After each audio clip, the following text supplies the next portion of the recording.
주님의 이름으로 사랑하고 축복합니다. 네. 좀 이렇게 많이 하다 보니까 기계적인 모습. 기계적이지 않았어요. 하나님의 은혜는 언제나 뭐라 그럴까요? 역동적입니다. 누가복음의 말씀을 오늘 성탄의 말씀 속에서 읽었는데 누가복음은 좀 다른 성경과 다르게 소외되고 또 힘들고 외로운 이들이 많이 등장을 해요. 오늘 본문도 다른 예수님의 탄생의 배경에 등장하지 않는 그런 인물이 등장을 하고 예수님의 탄생을 목도하는 그런 모습이 나오는데요. 오늘 우리도 어떻게 주님을 맞이하고 있는지, 왜 그가 주님에게 눈에 띄어서 예수님을 보여줄 수 있는, 볼 수 있는 은혜를 입었는지를 한번 돌이켜보면서 말씀을 상고하며 생각해 보길 원합니다.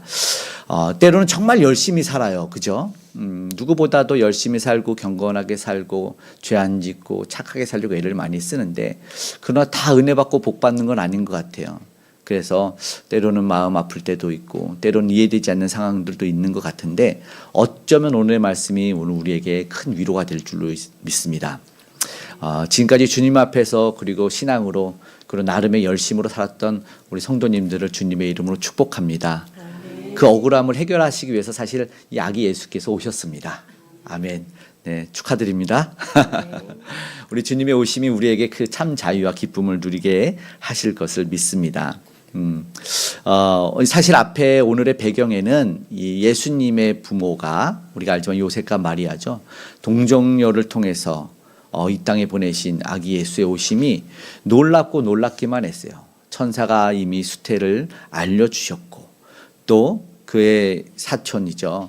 엘리사벳이 나이가 많아서 이미 해산을 못한다고 했는데 세례 요한이죠. 우리가 잘 아는 그 요한이 낳은 것도 보여주셨고 그래서 확인하러도 갑니다. 그리고 여러 모습들을 봐요. 앞에 이제 작년에 나눈 말씀에는 목자에게 먼저 나타나서 목자가 그 아기를 와서 경배하게 합니다. 우리가 동방박사도 나타나고요. 그런데 오늘 본문은 조금 독특할 수 있어요. 율례대로 율법대로 이 아기 예수를 예루살렘에 가서 이제 할례를 행하고 처음 난 이 남자아이는 하나님에게 드리는 그런 의식을 행하는데 그 일을 하러 간 어쩌면 이 부자도 아니었던 것 같아요. 예물도 비둘기를 드리면 그냥 좀 가난한 아무나 드릴 수 있는 예물 비둘기로 예물을 드리고 하나님에게 작은 정성을 보여드리고 있는데 이때 시므온이라는 사람이 등장을 합니다. 왜 하나님은 시므온에게 나타났을까? 오늘 우리가 이 성탄의 날 우리 주님이 무엇에 주목하실까? 우리는 무엇을 보고 있을까를 한번 생각해 봤으면 좋겠어요. 하나님은 무엇에 주목할까? 우리 25절의 말씀 함께 읽겠습니다. 예루살렘에 시므온이라 하는 사람이 있으니 이 사람은 의롭고 경건하여 이스라엘의 위로를 기다리는 자라. 성령이 그 위에 계시더라. 아멘. 시므온이라는 사람이 어떤 사람인지 세상의 지위와 능력 그 어느 것을 이야기하지 않아요. 우리가 볼 때는 그의 재력도 어디에 사는지 어떤 차를 타는지 어떤 학교를 나왔는지 이런 걸 해야 되는데 붙어 있지가 않아요. 근데 붙어 있는 게 있어요. 뭔지 보면 될 것 같아요. 보통 사람들은 호칭을 할 때는 뭐 아저씨 뭐라고 그러나요? 음식점에 가면 사장님이라고 불러요. 왜? 사장님. 음식점 가면 다 이모 삼촌 그러기도 하고 막 그렇게 부르는데 우리가 뭐 호칭이 어쨌든 뭐 그런 호칭들이 붙잖아요. 물건을 사러 가면은 왜 사장님이라고 나는 사장님이라고 안 했으면 좋겠는데 그렇다고 또 목사님 그러면 또 당황스럽기도 해요. 뭐 이렇게 하다가 이거는 왜 그런 거야 하다가 우리 아내가 목사님 그러면 말도 못해. 네, 괜찮습니다. 네, 이렇게 좀 이럴 때가 있어. 근데 가장 좋은 호칭은 또 그런 것 같아요. 우리 성도님들은 그리스도인들. 저는 참 영화로운 감사의 그런 호칭을 부름 받는데 시므온이란 사람의 호칭은 의롭고 경건한 사람으로 나타나 있어요. 정말 멋있는 것 같아요. 누군가 이런 호칭, 의롭고 경건한 자, 의롭고 경건한 장로님, 의롭고 경건한 권사님 이런 호칭이 있으면 천국은 그의 것이지 않을까 생각이 됩니다. 세상에서는 아무런 지위도 아무런 소유도 없어서 붙여지지가 않아요. 그렇죠? 그런데 반대로 그거를 붙이는 분들이 있어요. 그렇죠? 이분은 권사님이라고 예를 들어서 이분은 집사님이라고 소개하기 전에 이분은 어디서 뭘 하시는 뭐 이렇게 세상 것을 먼저 이야기를 하고 그리고 말하는 경우가 있는데 그거는 사실은 순서가 좀 잘못되지 않았나. 하나님의 나라에서는. 왜 난 하나님의 나라에서는 김 사장 왔냐 이러진 않으실 거 아니에요. 그죠? 하나님의 나라에서는 신실한 오늘 의롭고 경건한 모습으로 영화로운 호칭이 붙어지지 않을까. 오늘 보면 이게 누가 보시느냐가 중요합니다. 물론 세상에서니까 그렇게 부를 수도 있다고 생각을 하는데 부르는 분은 바로 하나님이다라는 거예요. 우리는 세상적 기준으로 살질 않아요. 물론 평가하고 판단을 해요. 그렇지만 하나님은 안 그러십니다. 하나님은 세상에서 내가 어떻게 살았는지가 아니라 하나님이 나를 그러면 어떻게 바라보실까를 우리가 거기에 신경에 민감했으면 좋겠어요. 그러니까는 살아가다 보면은 사람들의 이야기에 굉장히 민감한 사람들이 있잖아요. 저 사람이 나를 어떻게 볼까? 저 사람이 나를 어떻게 부르나에 민감하고 저 사람의 표정에 민감해요. 그래서 되게 힘들어하는 분들이 있어요. 오늘 좀 자유했으면 좋겠어요.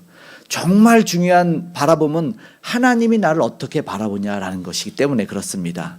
그러니까 세상에 보다는 하나님이 나를 보실까에 민감했으면 좋겠고 오히려 거기에 신경을 더 쏟았으면 좋겠어요. 야, 하나님이. 그래서 교회 안에서 믿음의 생활하다가 봉사 정말 열심히 하는 사람들 막 있잖아요. 손해보는 것 같아. 그런데 그런 분들 있잖아요. 괜찮아. 하나님이 받으시면 됐지 뭐. 야, 이런 고백들을 들을 때 얼마나 좋아요. 부럽죠. 괜찮아. 하나님이 알아주실 텐데. 괜찮아. 하나님이 봐주실 텐데.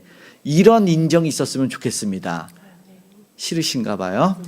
그러면 해야 돼. 옆에 보면서 하나님이 인정하십니다. 할까? 하나님이 인정하십니다. 분명히 잘했다 하실 거고 잘 견뎠다, 잘 참았다 하실 거예요. 그래서 신앙 안에는 위로가 있습니다. 반드시 위로가 있어요. 하나님은 다 보셔요. 특별히 믿음 안에서 행한 모든 것들은 다 보신다는 것을 기억했으면 좋겠습니다. 그런데 이 사람이 의롭고 경건하다라고 하는 것에 조금 더 이유가 있는데 이게 스스로의 판단이라고 보다 하나님이 판단하셨기 때문에 그에게 오늘 참 은혜를 더하시는 그런 장면이거든요. 예수님의 탄생의 기사에 그가 등장을 해요. 뭐 이후에는 안 나와도 등장하지만 이 시므온이라는 사람이 도대체 누구이기에 그가 바라는 사실 소원이 있었어요. 본문에 보면 뭐라고 말합니까? 이스라엘의 위로를 기다리는 자.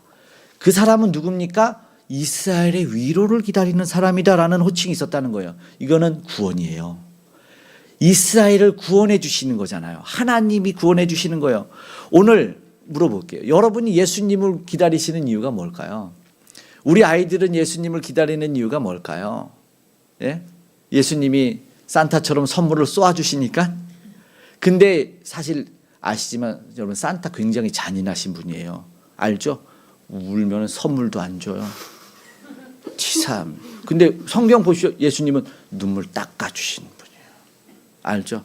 다 눈물 닦아주시면 얼마나 기쁜지. 그 눈물 왜 닦아줘? 선물 주려고. 산타한테 핍박받지 말라고. 얼마나 감사합니까? 다르죠? 그런데 여러분 이렇게 말씀드린 거는 세상 그 어떤 존재보다 가장 큰 위로와 소망이 되시는 분이 우리 예수님이다. 오늘 그것을 기억하기를 원한다는 거예요. 개인의 필요도 중요하고 내가 원하는 것도 갖고 싶겠지요. 그러나 오늘 시므온은 뭐예요? 이스라엘의 위로를 기다리는 자는 뭐냐면 민족 구원입니다. 시기적으로 로마가 시대적으로 통치를 하면은 식민 통치 아니겠습니까? 이러면 뭐예요? 안중근이죠. 이해되셔요?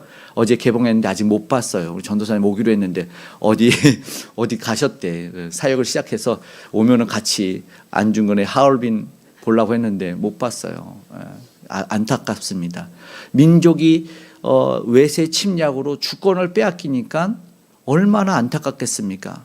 근데 그게 어디서 오는 거예요? 하나님의 약속의 말씀이었잖아요.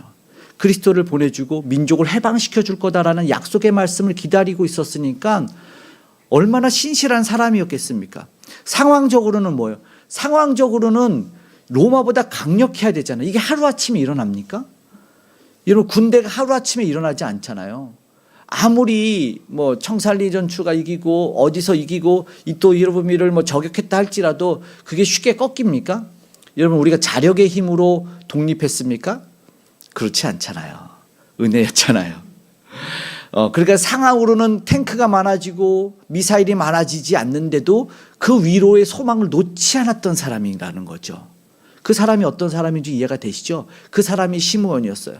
상황으로는 이미 옆에서 야 포기해. 누가 그를 기다립니까? 고도를 기다렸죠. 야 그냥 포기해. 마치 욥의 아내처럼 그냥 하나님을 저주하고 죽어버려. 이렇게 말하는 것 같아요.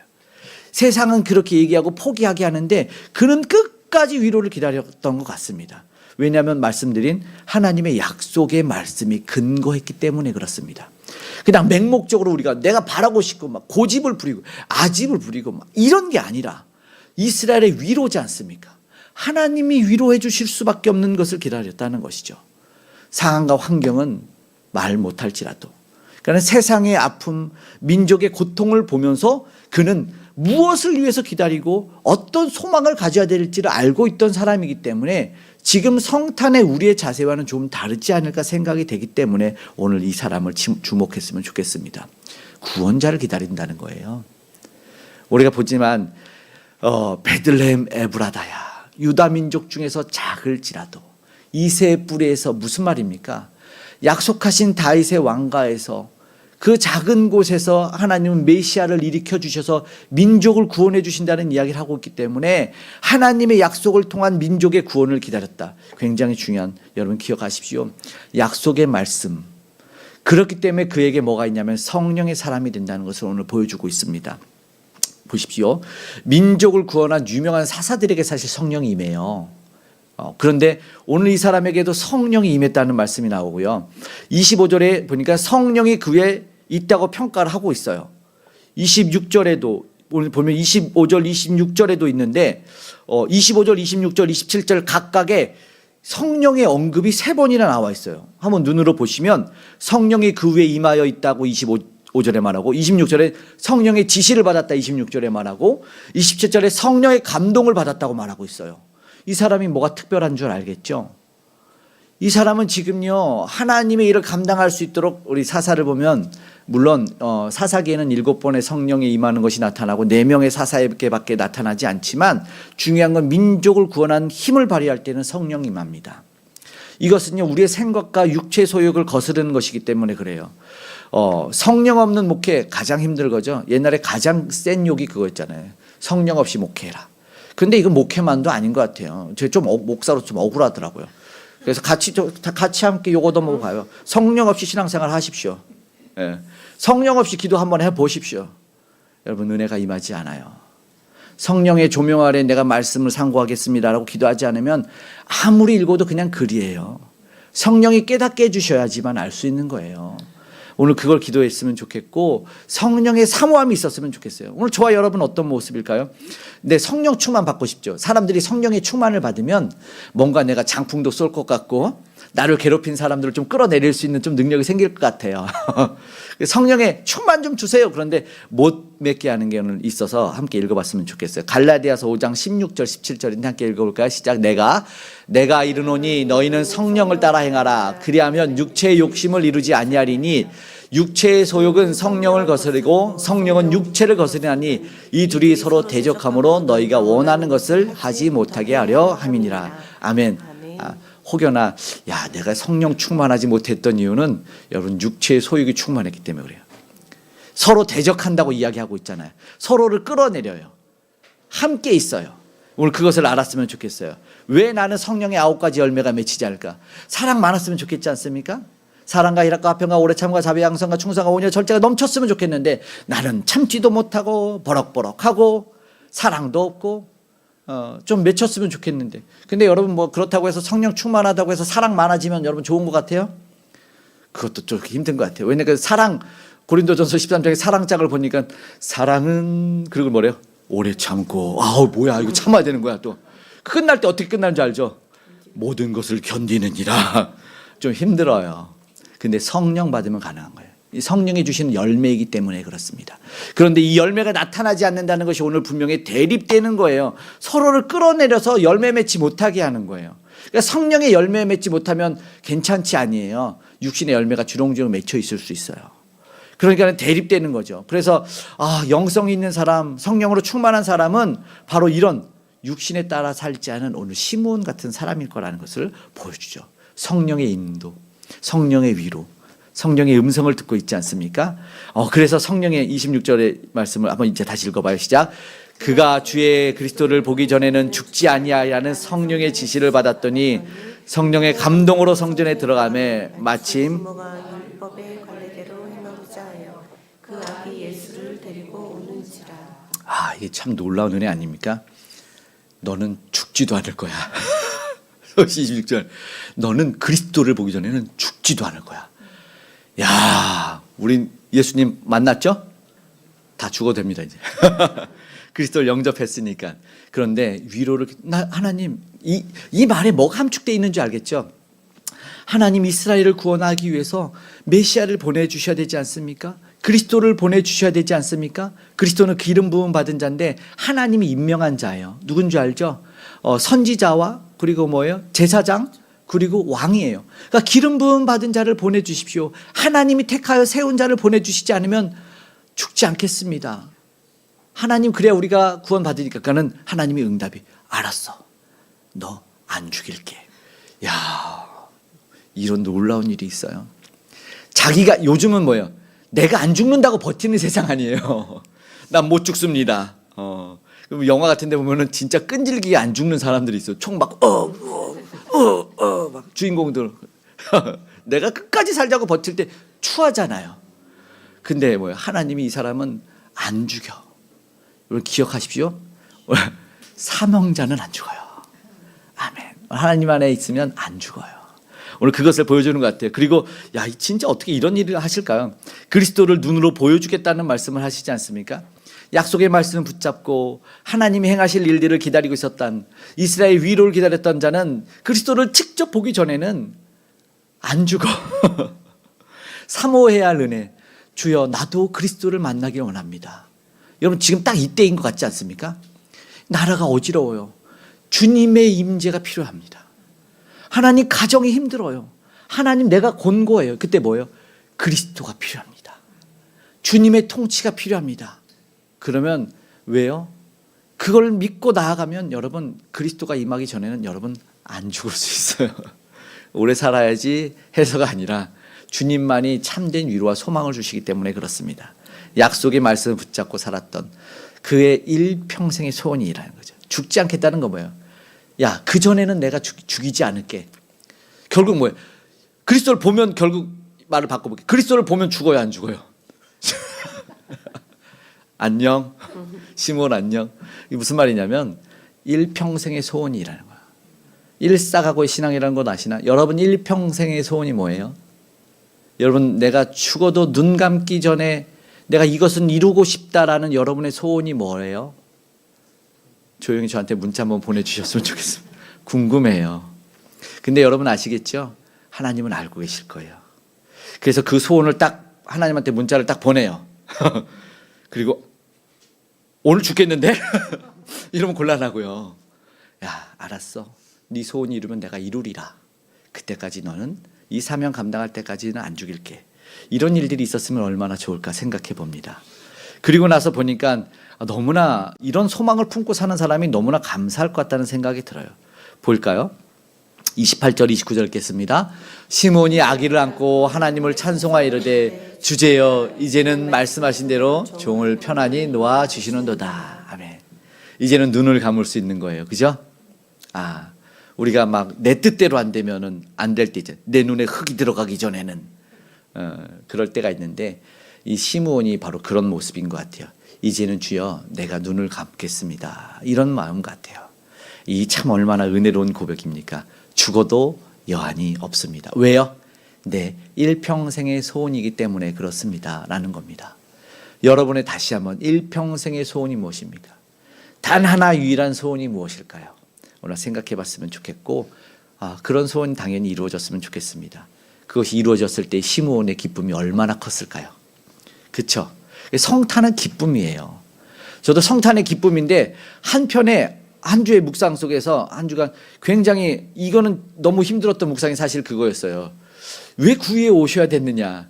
분명히 예수님이 오시면 기쁨인데 어디에 오셨냐 때문에 좀 마음이 무거웠어요. 눈물 나는 일이었거든요.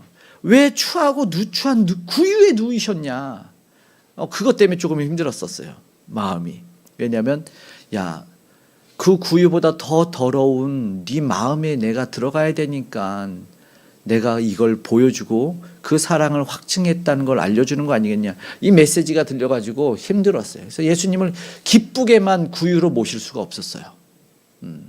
참 안타깝지만 여러분, 상황과 환경, 여러분 세상의 주인이 바뀌지 않았어도 기쁨이 넘쳤어요. 오늘 시므온은요, 아기 예수를 바라보면서, 아기 예수가 무슨 능력이 있겠습니까? 그런데 얼마나 기뻤는지 죽어도 된대요. 하나님이 일을 행하셨거든요. 성취하시는 여호와를 봤습니다. 하나님의 나라, 여러분의 마음의 평안은 그분의 임재를 통해서 경험하게 될 겁니다. 여러분, 아기 예수를 보면서 성탄의 그 아기 예수만으로도 기쁨이 넘치는 메시지가 들려져야 됩니다. 아기 예수만으로 기쁨이 넘쳐야 돼요. 죽어도 여한이 없다는 오늘 이 시므온의 고백이 왜 그런지는 알아야 돼요. 이 아기를 예수를 통해서 이루어질 민족 구원. 민족이 구원입니까? 아니요. 인류 구원이에요. 인류 구원을 오늘 합니다. 그러니까 저주와 사망의 모든 것이 끝나는 것뿐만 아니라 아기 예수를 바라보면서 기뻤고 가슴이 벅찼던 감사와 자유함이 나타났다는 것이죠. 결국요, 어떤 소망을 갖는가, 이 주 안에서 나는 어떤 소망 속에서 살아가느냐. 여러분, 아까 말씀드린 산타 할아버지로 보아서는 안 돼요. 그러니까 내 지금의 작은 문제들을 해결해 주시기 위해서 축소시키지 않아야 된다는 거예요. 여러분, 지금 어려운 문제들이 있을 거 아닙니까? 경제적인 문제, 건강의 문제, 관계의 문제, 신앙의 문제, 많은 문제가 있는데 단지 그것만 해결하기 위해서 우리가 성탄을 기쁨으로 받아들여야 되는 것이 아니라 이 모든 것을 포함해서 해결해 주실 분, 이거는 문제도 아니에요. 여러분, 민족을 구하고 인류를 구원하는데 그것이 얼마나 크겠습니까? 굉장히 작은데 그로 말미암아 축소시키지 말아요. 여러분의 작은 선물 하나 주시기 위해서 아기 예수가 오신 분이 아닙니다. 축소시키면 안 됩니다. 보십시오. 오늘 주님이 이 소망을 이루시고 하시는 말씀을 들어보세요. 30절부터 읽어보겠습니다. 내 눈이 주의 구원을 보았사오니 이는 만민 앞에 예비하신 것이요 이방을 비추는 빛이요 주의 백성 이스라엘의 영광이니이다 하니 그의 부모가 그에 대한 말들을 놀랍게 여기더라. 그의 부모도 몰랐고 시므온도 몰랐어요. 사실은. 왜냐하면 아까 말했죠. 이스라엘의 위로를 기다렸잖아요. 그런데 시므온의 고백이 조금 달라졌어요. 왜요? 31절 보시고 32절을 보시면 만민 앞에 예비한대요. 그리고 32절은 누구래요? 이방에 비춘대요. 지금 여러분, 내 민족을 힘들게 하는 게 아까 누구라 그랬어요? 이방입니다. 일제 침략기처럼 로마 침략기를 겪고 있던 이 유다 민족이 지금 보니까 하나님이 그들의 구원도 품고 있어요. 나중에 이방에 비추는 빛이라고 사도행전에 나아가면 사도 바울을 통해서 로마의 복음이 전달되게 하십니다.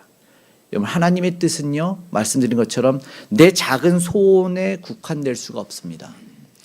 아기 예수 그리스도는 이 땅에 아주 작은 여러분의 소원 성취만으로 오신 분이 아니다는 겁니다. 때로는 조금 서운할 수 있겠지만 여러분의 원수도 구원해내야 됩니다. 그게 주님의 뜻이기 때문에 그렇습니다. 여러분, 그게 가장 빨라요. 그게 가장 빨라요.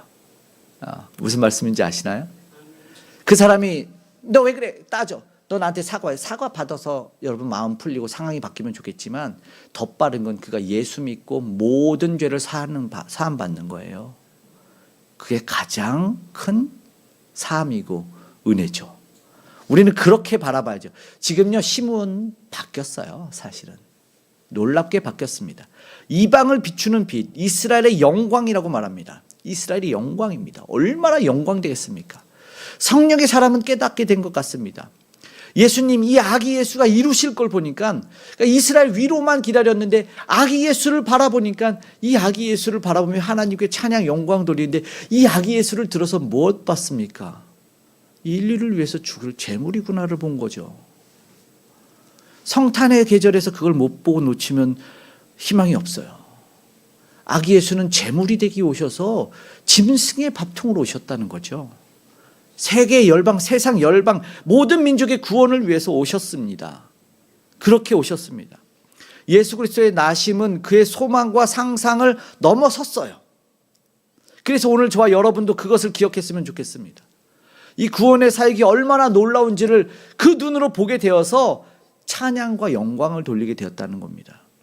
오카는 목사님의 길이라는 책은요, 그리스도와 함께 동행하는 여행의 준비서라고도 알려져 있는데, 그것은 내가 스스로가 어떤 어리석음을 좀 돌아보게 하는 책이에요. 거기서 목회자를 죽이는 평신도라는 그런 이야기가 조금 있어요. 뭐냐면 나는 목사인데 나보다 나은 사람이 있어요. 무슨 말이냐면 나보다 더 위대한 비전을 가지고 사역을 감당하는 사람이고 은사도 많은 사람이 있어요. 목사는 막 머리채 붙잡고 막 기도 막 해도 병 하나 감기도 안 낫는데 어떤 힘없는 할머니, 배움도 없는 할머니가 나아라. 그럼 나아버리는 거예요. 그러면 그때 자괴감이 밀려드는 거죠. 나는 목사인데 흥치풍. 그러면은 심한 사람들은 저 사람한테 기도받지 마요. 이렇게도 한다고요. 세상은 좀 그런 게 있더라고요. 그런 모습을 보면서 야, 저 사람은 종교적인 어떤 지위와 신분이 없는데에 주목할 것이 아니라, 굉장히 중요합니다. 결국 뭐예요? 내가 주 안에서 어떤 모습인가에 집중해야 된다는 겁니다. 이해되셨습니까? 여러분이요, 직분을 내려놓고, 저도 마찬가지예요. 다 내려놓고 내가 주 안에서 어떤 자인가를 봐야 돼요. 여러분, 진짜 이스라엘 위로가 기다려집니까? 정말 이 민족의 구원이 여러분의 소망입니까? 정말 저 어렵게 죽어가는 이들이 구원받기를 바랍니까? 여러분이 자문해 봐야겠죠. 그런데 내가 누구인데, 내가 어떤 사람인데 머물러 있다면 못 보는 거죠. 무슨 말입니까? 외형과 신분을 통해서 경건의 모습이 나타나는 게 아니에요. 정말 중요한 것이 무엇인가를 여러분 봐야 된다는 것입니다. 여러분, 간절한 기대와 소망이 무엇입니까? 사실 그것을 여러분에게 여쭤보고 싶어요. 무엇입니까? 세상 욕심이 아까 말한 소욕인지 아니면 진정한 영적 갈망인지를 한번 되돌아봤으면 좋겠어요. 하늘의 소리를 듣고 싶은지 아니면 또 주님의 비전을 보고 싶은지, 영적으로 갈망하는 사람이 정말 나인지를. 그래서 깨닫지 못하는 것, 사람이 보지 못하는 걸 깨닫고 아무나 못 보는 소리를 좀 들었으면 좋겠다, 뭐 이런 비전, 이런 꿈 있잖아요. 어떤 사람이 막 그러니까 성령의 충만을 받았더니 어떤 사람이 그런 얘기를 한대잖아요. 저 사람이 막 나한테 막 혼내키고 갈구고 이랬는데 알고 보니까 저 사람이 음성이 들린다는 거죠. 나를 도와줘, 나를 살려줘.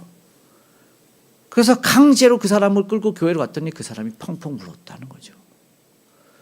여러분, 진짜 저 사람의 내면의 소리에 집중하고 영적인 모습에 귀를 기울이면 저 사람이 지금 죽어가고 발버둥 치는 인생일 수 있다는 거죠. 여러분, 그것에 한번 집중해 봤으면 좋겠고 그 소리가 들려졌으면 좋겠습니다. 내면의 소리. 여러분, 지금 여러분 주위 한번 보십시오. 밥을 잘 사주는 사람, 좀 재미나고 웃기는 사람, 그 내면의 소리가 뭘까요? 여러분, 개그맨들은 다 어릴 적인 상처들이 있는 사람이라는 게 많아요. 그것을 승화시키기 위해서 남에게 인상을 듣고 싶지 않아서 웃기고 싶은 사람들이 많다는 거예요. 내면의 소리에 집중해 보시면 오늘 우리가 주의 영적 사역에 동참할 수 있을 것 같습니다. 여러분 한번 보십시오. 이 말에 마리아와 오늘 요셉은 놀랍니다. 왜요? 이 예수를 보면서 그들이 지금 못 보고 있는, 그러니까 성탄하신, 탄생하신 예수를 보면서 왜 놀랍니까? 내가 못 보고 있는 걸 이분이 보고 계시기 때문에 그래요. 저와 여러분이 시므온 같은 영적인 눈이 열렸으면 좋겠고 그런 고백이 나타났으면 좋겠습니다. 다시요, 우리는 아기 예수님을 바라보면서 하늘의 위로를 보길 원하고 모든 민족을 구원할 민족의 영광을 받으면 좋겠습니다. 우리의 생각보다, 우리의 소망보다 주님은 저와 여러분을 향한 꿈과 비전이 크십니다. 주님에게 그걸 보게 해달라고, 그 내게 주신 사명을 이루게 해달라고 기도할 수 있는 저와 여러분이 됐으면 좋겠습니다. 아멘. 오늘 그래서 찬양하기를 원합니다.